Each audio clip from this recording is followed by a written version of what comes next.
Ask مفتی طارق مسعود۔ کیا حضور صلی اللہ علیہ وسلم خواب میں آ سکتے ہیں؟ محمد مقصود نے پوچھا ہے کیا رسول اللہ صلی اللہ علیہ وسلم خواب میں آ سکتے ہیں یا نہیں؟ بالکل بھائی آ سکتے ہیں۔ آپ صلی اللہ علیہ وسلم کی صحیح حدیث ہے، آپ نے فرمایا من رآنی فی المنام فقد رآنی، جس نے مجھے خواب میں دیکھا تو تحقیق اس نے مجھی کو دیکھا۔ اس لیے نبی صلی اللہ علیہ وسلم کی خواب میں زیارت ہو جانا یہ بڑی سعادت کی بات ہے۔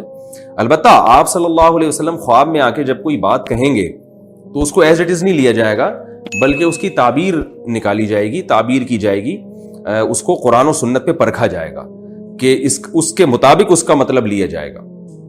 مثلاً اگر کسی کو نبی خواب میں آ کے کوئی ایسی بات کہہ دیں کہ بھئی تم پہ نماز معاف ہے یا تم داڑھی کاٹ لو، تو اب کوئی یہ نہیں کہہ سکتا کہ نبی کا خواب سچا ہوتا ہے لہذا مجھے داڑھی کاٹنے کی اجازت ہے۔ نہ نہ نہ نہ، نبی کی جو جاگتی حالت کی باتیں ہیں جو حدیث کی شکل میں ہم تک پہنچی ہیں ان کو پہلے رکھا جائے گا اور خواب کی بات کو دوسرے نمبر پہ اس کی تعویل کی جائے گی۔ اس کی مثال میں ایسے دیتا ہوں، دیکھیں آپ کے والد صاحب نے آپ کو ایک کام آپ کے ذمہ لگایا کہ بھئی یہ فلاں کام میں تمہیں کہہ رہا ہوں یہ کر دو، یا بجلی کا بل مثلا جمع کرا دو۔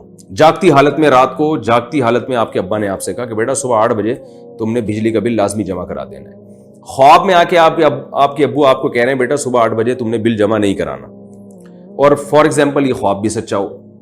اب آپ جب صبح 8 بجے اٹھتے ہیں تو کیا کریں گے؟ بل جمع کرائیں گے کہ نہیں کرائیں گے؟ ظاہر ہے کرائیں گے، اس لیے کہ اگر آپ نے بل نہیں جمع کرایا اور ابا نے آپ سے پوچھا کہ میں نے تمہیں رات کو کہا تھا کہ بل جمع کرا دینا، آپ کے ابا خواب میں آپ نے کچھ اور کہا، تو ابا کہیں گے میں جاگتے ہوئے جو کہہ رہا ہوں اس کو فوکس نہیں کر رہے، خواب کو زیادہ اہمیت دے رہے ہو۔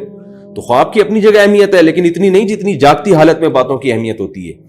تو ہاں، رات کو جو ابا نے خواب میں آگے کہہ دیا کہ جمع نہیں کرانا تو اس میں کوئی تعویل کی جائے گی اس کی، تو وہ تو خواب جھوٹا بھی ہو سکتا ہے، لیکن رسول اللہ صلی اللہ علیہ وسلم جب بھی خواب میں کوئی ایسی بات کریں تو اس کو قرآن و سنت پہ رکھا جائے گا اور اس کے حساب سے اس کی تعویل کی جائے گی۔ یہ اس لیے کہہ رہا ہوں کہ آج کل بہت سارے جاہل پیروں نے خوابوں پہ ایک پورا ایک جو ہے نا وہ شریعت کا ایک عمارت کھڑی کی ہوئی ہے، اور کہ مجھے نبی نے خواب میں یہ فرمایا تو مجھے نبی خواب میں یہ فرمایا۔ ان میں بہت سے جھوٹے ہوتے ہیں، خواب آیا نہیں ہوتا، اور اگر آیا بھی ہے تو اس کی ایک تعبیر ہوتی ہے۔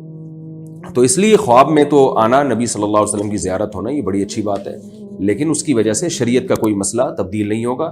شریعت کے جو اصول ہیں وہ کتابوں میں لکھے ہوئے ہیں، انہی کو فالو کرنا پڑے گا۔